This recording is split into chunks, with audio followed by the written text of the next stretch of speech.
नमस्कार, सत श्री अकाल, जोहार। आप सब कैसे हैं? उम्मीद करते हैं आप सब अच्छे होंगे। आज हम पढ़ने वाले हैं अधिगम अक्षमता। ये सीटेट के मोस्ट इम्पॉर्टेंट टॉपिक में से एक है और आज इसी को कवर करेंगे। तो क्या है जानते हैं अभी? ये एक न्यूरोलॉजिकल समस्या है जिससे बच्चा सामान्य बुद्धि होने के बावजूद पढ़ने, लिखने या गणित सीखने में कठिनाई महसूस करती है।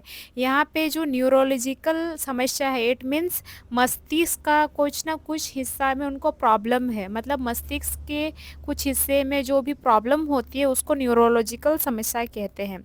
तो यहाँ कहा जा रहा है ये बीमारी नहीं, आलस्य नहीं और कम बुद्धि का संकेत नहीं है। मतलब ये कोई बीमारी भी नहीं है, आलस यानी आलस वालापन भी नहीं है और ना ही उसमें बुद्धि कम है।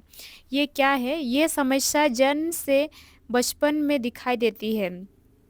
यानी कोई बच्चा का ये जब जन्म लेता है बच्चा, उस दौरान भी देख सकते हैं या फिर बचपन से ही दिखाई देती है उनकी। यही शिक्षण विधि और सहयोग से बच्चा अच्छा कर सकता है। अगर उसको सही तरीके से शिक्षा मिलती है तो ये प्रॉब्लम जो है वो ठीक हो सकती है। अब आगे इनके प्रकार के बारे में पढ़ेंगे। अधिगम अक्षमता जो है वो 8 प्रकार की है। पहला है डिसलेक्सिया, मोस्ट इम्पॉर्टेंट। यहाँ से हमेशा एक ना एक क्वेश्चन तो आती ही है। डिसलेक्सिया उसे कहते हैं जब कोई बच्चा शब्दों को, अक्षरों को वो पहचान कर सकते हैं लेकिन उसको पढ़ नहीं सकता, उसे डिसलेक्सिया कहा जाता है। नेक्स्ट है डिसग्राफिया।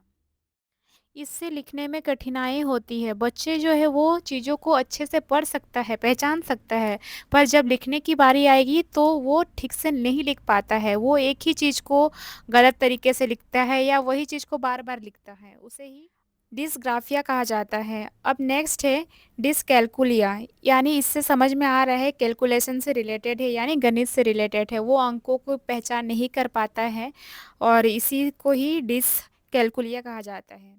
अब हम आगे बात करने वाले हैं डिस्प्रैक्सिया, यानी शारीरिक सामान्य वो मोटर स्किल्स में कठिनाई। यानी वो हाथ पैर चलाने में, मूवमेंट करने में, छोटी छोटी एक्टिविटी करने में जो हाथ पैर से किए जाते हैं वो नहीं हो पाती है किसी बच्चे में।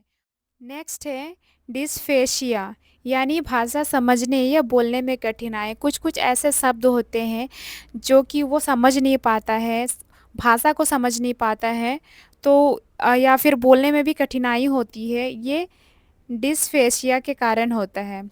6 नंबर में है डिसमेशिया, स्मरण शक्ति की समस्या। यानी ऐसे बच्चे होते हैं जो कि आप उनको कोई चीज़ पढ़ा रहे हो तुरंत से बार-बार वो भूल जाता है, तो वो इन्हीं लक्षण की वजह से होता है।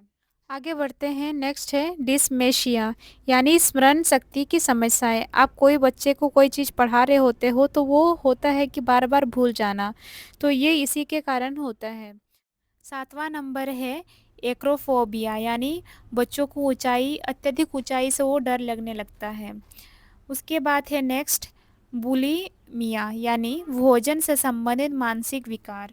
इसको अच्छे से थोड़ा समझते हैं क्योंकि ये इम्पॉर्टेंट भी है।